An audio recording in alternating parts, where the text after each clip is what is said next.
Welcome to The Ugly Game, a brand new football podcast covering the dark side of the world's most popular sport. From ritualistic killings committed by popular local players to highly publicized instances of murder and betrayal, we'll visit all four corners of the globe to explore soccer's seedy underbelly. England is widely recognized as the birthplace of football, and the nation's affiliation with the sport is hard to deny, with clubs founded as early as the 1840s and attendances constantly increasing. Tribalism between opposing teams is fierce. Britain is also the home of Saturday afternoon terrace culture, where fanatical supporters can be found in their thousands. Come rain or shine, these devoted followers are right behind their club of birth, from the beginning of the match until the very final whistle. The footballing pyramid is undeniably one of the strongest in the world, with 4 levels of fully professional teams, stretching from Cornwall to Cumbria. Even matches within the 5th tier of the game can attract 5-figure attendances, and strong showings within the English Football League can very quickly lead to stardom for talented players. Prominent names including national team captain Harry Kane, Dortmund talent Jude Bellingham, and Roma sensation Tammy Abraham all made their name in the EFL. But with newfound success and wealth, some can stray down the wrong path. Local fame and sudden financial freedom are incentives to work hard for, though such prominence also comes with pressure and expectation. While some may cope with this by strengthening their mental fortitude, others will take a different route. Whether making expensive purchases, heavily drinking and abusing substances, or falling in with the wrong crowd, there are plenty of stories to tell when it comes to the various divisions of the English Football League. Though there are usually repercussions for those who make costly mistakes while in the public eye, the euphoria of sporting success can make those involved feel untouchable, held up as heroes and paid handsomely for their exploits. There are plenty who feel professional footballers should be stripped of this privilege if found guilty of wrongdoing. As long as performances are impressive on the pitch, the question remains whether fans should be made to hold their idols accountable for mistakes. Within this episode, we'll be taking a look at a case which stretched this moral dilemma to its very limit. With a family torn apart, allegations and gossip circulated nationwide, and second chances controversially provided, we'll examine the EFL's culture of forgiveness. What he's done was wrong, but spent his time, so why not? He killed 2 children. He put the father in the wheelchair. They've got nothing now, and he's going to get everything. Imagine the scene. A young professional footballer at the very top of his game, enjoying the summer after leading his boyhood club to an unexpected 10th place finish in the championship. Now, imagine that same player speeding home from a teammate's wedding, over twice the legal alcohol limit, at over 100 miles per hour. The decisions of Luke McCormick on the morning of June the 7th, 2008 would change a handful of lives forever, and result in the deaths of young Aaron and Ben Peake, aged just 10 and 8. The children's father, Phil Peake, was seriously injured in the crash, which was caused by the heavily intoxicated goalkeeper falling asleep at the wheel. John Jones, the defense lawyer for McCormick, claimed that the goalkeeper had been upset at the time due to a malicious rumour concerning his fiancée.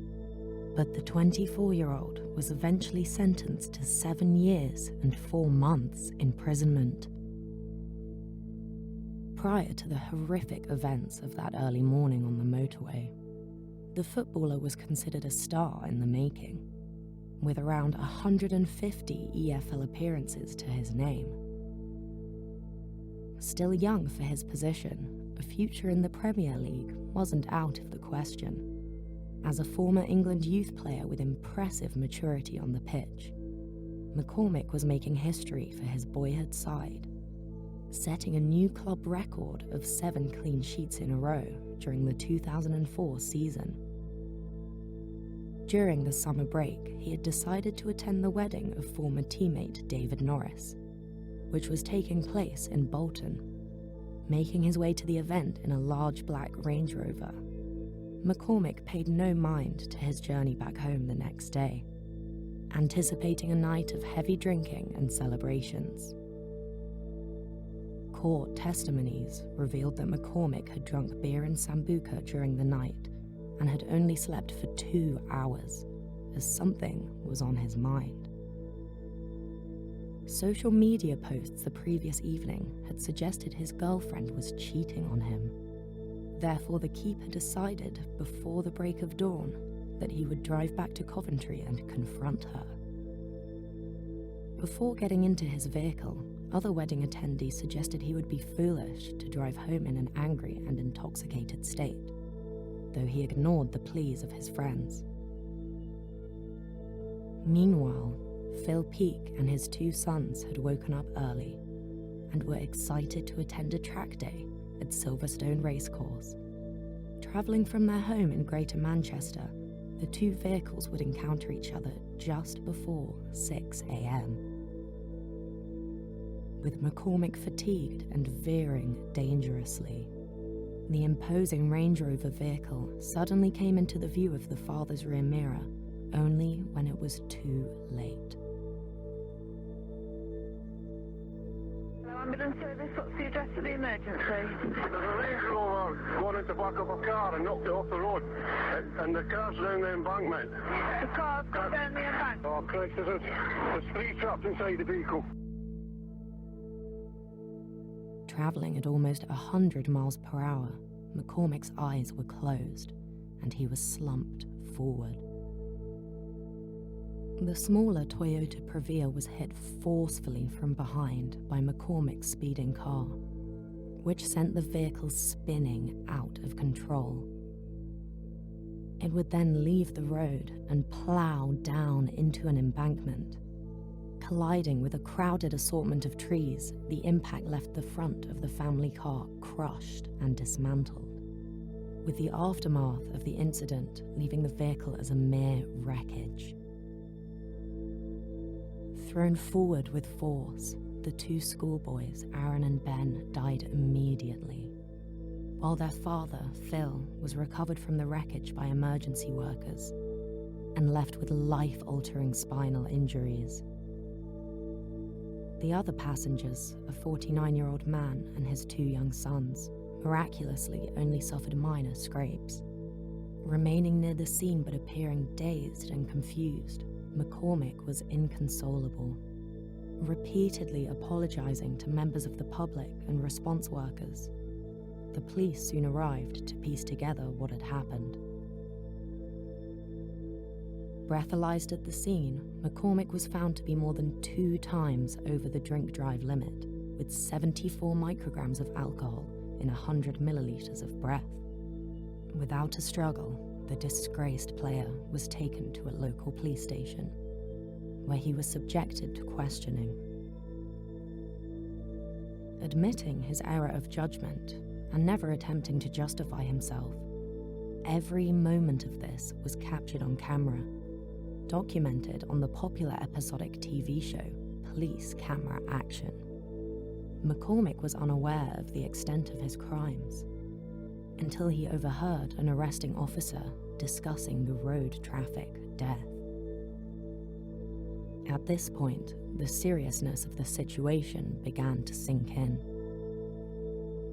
court proceedings were swift and accelerated by McCormick's admission of guilt.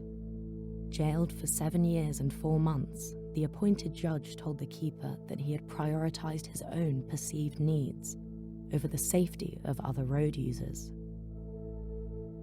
Coverage of this incident in the UK was heavy, while McCormick was condemned online and in the streets by strangers. Many believed the conviction wasn't harsh enough, considering 2 young lives were snatched away as a result. While the boy's grieving mother, Amanda Peake, was vocal about her agony. With her husband suffering from a broken back and neck in the accident, he was left in a wheelchair needing full-time care.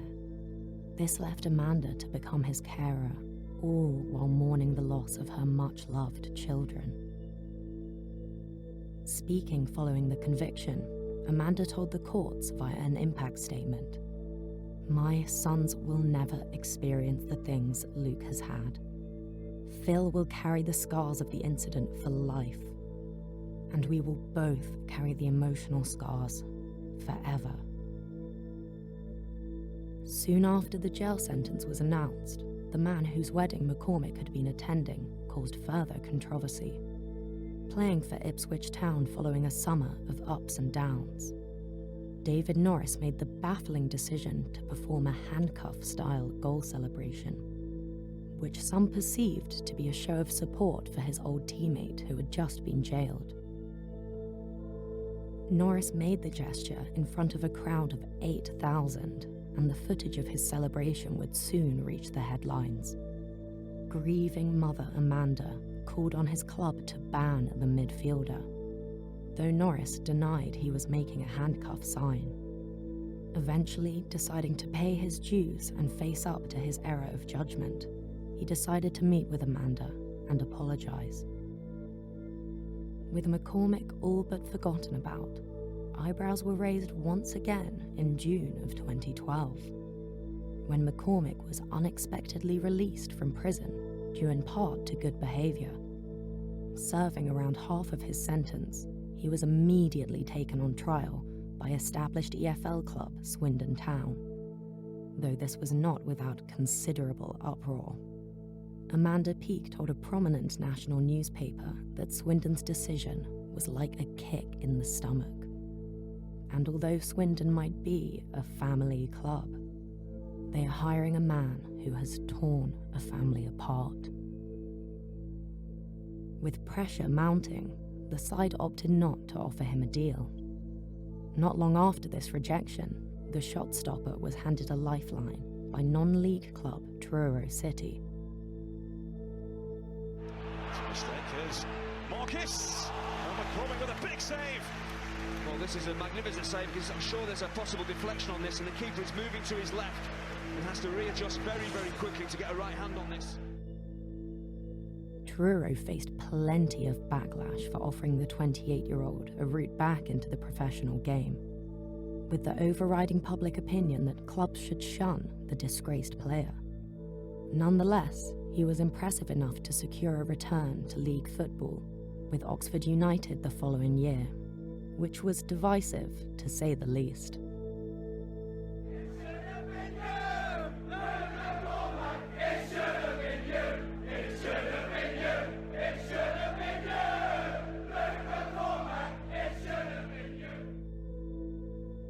Abuse from opposition fans on the terraces was common, with chants and threats audible throughout his appearances. Though again, McCormick continued to rebuild his professional reputation with a string of fantastic showings in goal. His performances were so significant, in fact, that he eventually re-signed for Plymouth, the same club who terminated his contract following the fateful drink-driving arrest. By this point, it was becoming accepted that the keeper would be able to forge a footballing career again, to the despair of many. What wasn't expected, however, was the pedestal which Luke McCormick would be placed upon. Soon handed the prestigious role of captain back at the side where he started his career. With 350 appearances overall, McCormick hung up his boots in May 2022 and continues an affiliation with Plymouth Argyle to this day. Heavily involved in charity and community work as club captain, he now acts as a public ambassador for the EFL League One side. McCormick's story certainly contributes to the debate of whether second chances should be granted following rehabilitation and displays of genuine remorse, though many would disagree that he deserves the opportunity to be idolised by thousands. Vilified for a period because of one terrible decision, McCormick is now considered a Plymouth legend and is welcomed back with open arms. While he has been released from incarceration, played for 4 different clubs, and rebuilt his reputation as a goalkeeping talent, the Peake family have been quietly grieving, attempting to fill the absence of their 2 sons. Speaking in 2016, Ursula Fitzhugh, a relative of the Peake family, revealed that they want to try and move on with their lives. Miss Fitzhugh stated to a newspaper that she believes McCormick has served his time in prison for what he did, and while he's just getting on with his life, they now want to get on with theirs. Phil and Amanda Peake have since adopted a little girl who they cherish, though the couple's application to do so was originally turned down on the basis that they were too grief-stricken. With new life breathed into their family unit, Phil is no longer gripped by depression, and although the mental and physical scars of their ordeal still linger, the legacy of Aaron and Ben still lives on.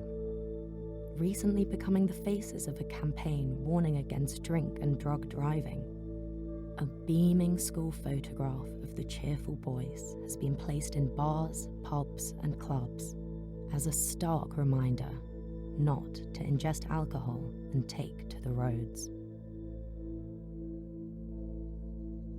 If you want to hear more tales of footballers and their crimes, subscribe or follow us on your podcast platform of choice. And be sure to check out our previous episodes. Goodbye for now.